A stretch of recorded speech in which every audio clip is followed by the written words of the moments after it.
આજે આપણે ધોરણ 6 એનો પાઠ 4 ઇતિહાસ જાણવાના જે સ્ત્રોતો છે. ચાલો ઇતિહાસ જાણીએ. તો એમાં આપણે પહેલા ઇતિહાસના સ્ત્રોતો જાણ્યા હતા. આજે આપણે બીજો મુદ્દો છે ઇતિહાસમાં સમય ગણના અને કેલેન્ડર પદ્ધતિ એ ક્યાંથી આવી એ આપણે મુદ્દાને આપણે જોઈશું. બરાબર છે? તો જોઈએ તો ગ્રેગોરિયન કેલેન્ડર જે આપણે વાપરીએ છીએ અત્યારે આખા વિશ્વમાં આપણે જે કેલેન્ડર વાપરીએ છીએ તારીખ જોવા માટે ક્યાંથી આવ્યું છે? એનું નામ છે ગ્રેગોરિયન કેલેન્ડર. બરાબર? એ કેલેન્ડર આખા વિશ્વમાં વાપરે છે. એમાં 12 મહિના હોય છે, જાન્યુઆરી થી ડિસેમ્બર, અને 365 દિવસ હોય છે. આપણને ખબર જ છે આટલું આમાં હોય છે. બરાબર? ત્યાર પછી આપણે જોઈએ તો લીપ વર્ષનો નિયમ કે દર 4 વર્ષે ફેબ્રુઆરીની અંદર 29 દિવસ આવે છે. બરાબર ને? એક દિવસનો વધારો થાય છે, તો એને આપણે લીપ યર કહીએ છીએ. તો લીપ યર છે એ દર વર્ષે શું કામ નથી આવતું? આનું કારણ આપણે જાણવું પડે. જો લીપ યર દર વર્ષે નહીં આવે, દર 4 વર્ષે આવશે. 3 વર્ષ સુધી ફેબ્રુઆરીમાં 28 દિવસ હોય અને ચોથા વર્ષે 29 થઈ જાય. તો આપણને મનમાં એવો પ્રશ્ન થાય ને ત્યારે કે કેમ આવું થતું હશે, શું કામ થાય છે? તો સાંભળો, એ પાઠ આપણે આગળ ભણવા આવશે. પણ આપણી પૃથ્વી છે એને સૂર્યની આસપાસ ફરતા 365 દિવસ અને 6 કલાક લાગે. 365 દિવસ અને 6 કલાક. પણ આપણે શું કરીએ છીએ કેલેન્ડરમાં? કેટલા દિવસ ગણી? તો કે 365. પણ 6 કલાક કરી અને 6 ચોકું 24 કલાક વધી જાય ચોથા વર્ષે. તો એ 24 કલાકનો આપણો એક દિવસ વધી જાય. તો જો એ દિવસ ન ગણે તો આપણી બધી ગણતરી છે એ ખોટી પડે. એટલા માટે આપણે 6 ચોકું 24 4 વર્ષે 24 કલાક થઈ જાય એટલે આપણે એને લીપ યરની અંદર છે ફેબ્રુઆરીમાં એક દિવસ વધારી અને એને ઉમેરી. સમજાઈ ગયું? શું કામ ચોથો દિવસ શું કામ 29 દિવસ થાય છે લીપ યરમાં? બરાબર? તો આ લીપ યર છે. 400 ના ગુણાકારમાં એને લેવામાં આવે છે. પછી છે સમયના સંકેત CE અને BCE. બરાબર? AD અને CE બે કે CE એટલે કોમન એરા અને BCE એટલે બિફોર કોમન એરા. કે કોમન એરા ક્યાંથી ગણવામાં આવે છે? કે કોમન એરા છે એ ઈસુના જન્મથી ગણવામાં આવે છે. જો અહીંથી વ્યવસ્થિત સમજો, કારણ કે આપણે જે ગેમ રમવાની છે આના પછી એ ગેમ આના આધારે છે. CE અને BCE એટલે કે CE એટલે ઈસવીસન સાલ અને BCE એટલે ઈસવીસન પૂર્વ. બરાબર છે? તો કોમન એરા એટલે સામાન્ય સંવત જે ઈસુ ખ્રિસ્તના જન્મના વર્ષથી ગણવામાં આવે છે. તો શું ઈસુ ખ્રિસ્તનો જન્મ થયો એ પહેલા સમય નહોતો હાલતો? એ પહેલા નહોતું હાલતું? તો કે હાલતું હતું, પણ એને આપણે ઈસવીસન પૂર્વે ગણીએ છીએ. બરાબર છે? તો એને આપણે કોમન એરા અને BCE તરીકે ઓળખવાના છે. બિફોર કોમન એરા સામાન્ય. પરંતુ આપણે અહીંયા છે ઈસુ ખ્રિસ્તનો જન્મ લઈ અને કેલેન્ડરમાં કે શૂન્ય વર્ષ છે નહીં. અહીંયા ઈસુનો જન્મ થયો છે, આ બાજુ આપણે અત્યારનો આપણો સમય હાલ્યો આવે છે. પણ આ ઈસુના જન્મ પહેલા આ સમય જે ચાલતો તો એ આમ, એટલે કે સમય રેખા અહીંયા 0 ગણી તો પછી પહેલું વર્ષ, બીજું વર્ષ, ત્રીજું વર્ષ, ચોથું વર્ષ એમાં મહિલા આ બાજુ જાય તો અહીંયા પહેલું, બીજું, ચોથું, પાંચમું, છઠ્ઠું એમ પાછળ છે. બરાબર છે? એની અંદર સમય રેખા.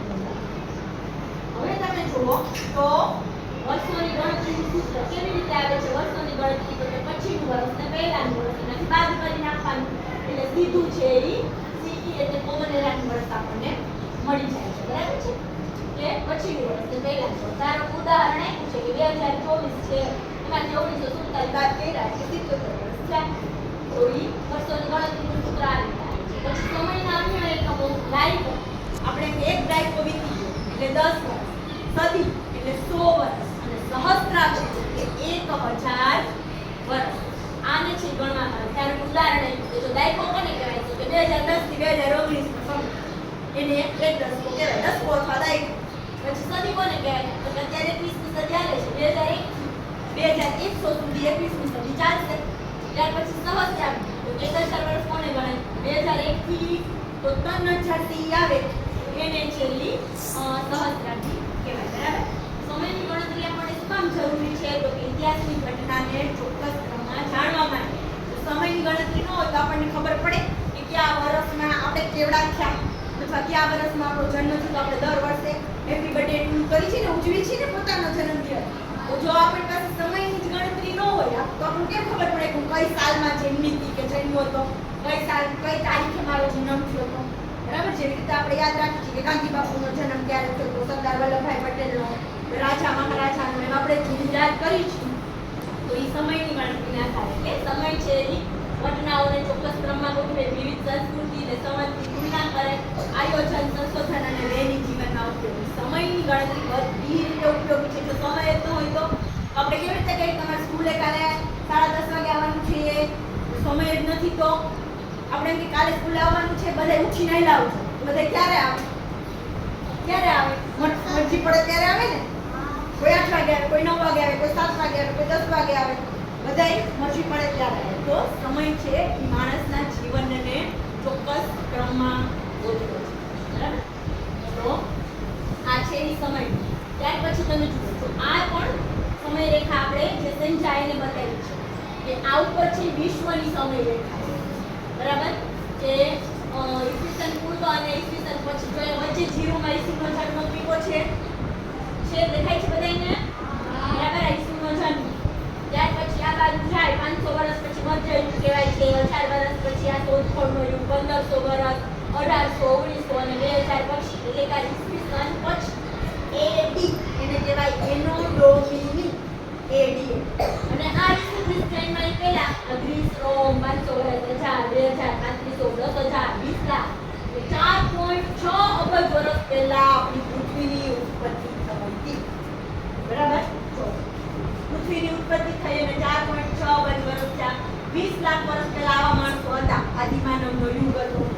બરાબર છે. 10,000 વર્ષ પૂર્વ કે આવી પ્રાથમિક સંસ્કૃતિ છે એ વિકાસ પામી. 3500 વર્ષ પૂર્વે આવી પ્રાચીન નગર વ્યવસ્થા થઈ. 2000 વર્ષ પૂર્વે ગ્રીસ અને રોમમાં આ રીતની સંસ્કૃતિનો ઉદ્ભવ થયો. તો આ વિશ્વની અંદર છે. બરાબર. ત્યાર પછી ઈસુ ખ્રિસ્તનો જન્મ થયો.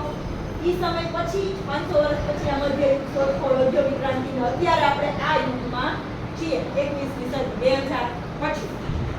તો પૃથ્વીની ઉત્પત્તિથી લઈ અને અત્યાર સુધીની આ વિશ્વની રેખા છે. બરાબર છે. ત્યાર પછી આ જુઓ તો ભારતની રેખા છે. અહીંયા છે ઈસુનો જન્મ પૂર્વ વચ્ચે રાખવાનો નિયમ. બરાબર. સમય રેખા કહેવાય. અને શું કહેવાય? સમય રેખા. ઈસુનો જન્મ વચ્ચે તો ભારતમાં હવે આપણે આગળ જાય તો કે 400 વર્ષ પછી ગુપ્ત યુગ, 750 પછી મધ્યકાલીન, 1206 પછી સલ્તનત યુગ, 1526 પછી મુગલ યુગ, ત્યારબાદ 1757 1947 પછી આપણો આધુનિક ભારત જે આપણે અત્યારે જીવીએ છીએ. હવે ઈસુના જન્મ પહેલા મૌર્ય યુગ, ચંદ્રગુપ્ત, ચાણક્ય, બરાબર, સમ્રાટ ચંદ્રગુપ્ત થઈ ગયા એ તો 100 વર્ષ પૂર્વે. પછી મહાજનપદ હતો 322 વર્ષ પૂર્વે. વૈદિક યુગ હતો 600 વર્ષ પૂર્વે. 1500 વર્ષ પૂર્વે સિંધુ ઘાટીની, 2100 વર્ષ પૂર્વે પ્રાગૈતિહાસિક 10 લાખ વર્ષ પહેલા જે માણસો છે એ શિકાર કરીને ખાતા માટે શીખો છે. બરાબર છે. તો આ જે સમય રેખા છે એ આપણને ભારતની શોધ ઉપરથી સમય રેખા, ભારતના ઇતિહાસ ઉપરથી ભારતની સમય રેખા છે. જ્યારે આપણે આ ઉપરની સમય રેખા જોઈ એ પૃથ્વીની ઉત્પત્તિથી માંડી અને અત્યાર સુધીની વિશ્વની સમય રેખા છે. બરાબર. હવે આપણે જે છે આ તો કાલે લઈશું નાના રીતે પુરાણા. આજે આપણે આ સમય રેખા જે છે એની રમત રમવાની છે. બરાબર છે. તો એના માટે મેં તમને ઘરેથી કાર્ડ બનાવવાના દીધા હતા. તો તમે બધાએ કાર્ડ બનાવ્યા હશે. એના માટે આપણે રેખા બનાવવાની છે અને તમારે એ કાર્ડ ઈસવીસન પહેલાના ઈસવીસન પૂર્વે અને ઈસવીસન પછી એને લાઈનમાં ગોઠવવાના છે. બરાબર છે. જો તમે સાચી ગોઠવશો તો તમે જીતશો અને નહીતર છે એ બીજાનો ચાન્સ આવશે. બરાબર. આપણે આ રમત મેદાનમાં રમવા છે. મેદાનમાં આપણે આવી સમય રેખા બનાવશું. બરાબર છે. વચ્ચે ઈસુનો જન્મ દોરશું. ત્યાર પછી તમારા કાર્ડ તમારે રેખા ઉપર ગોઠવવાના છે. સમજાઈ ગયું? ઓકે.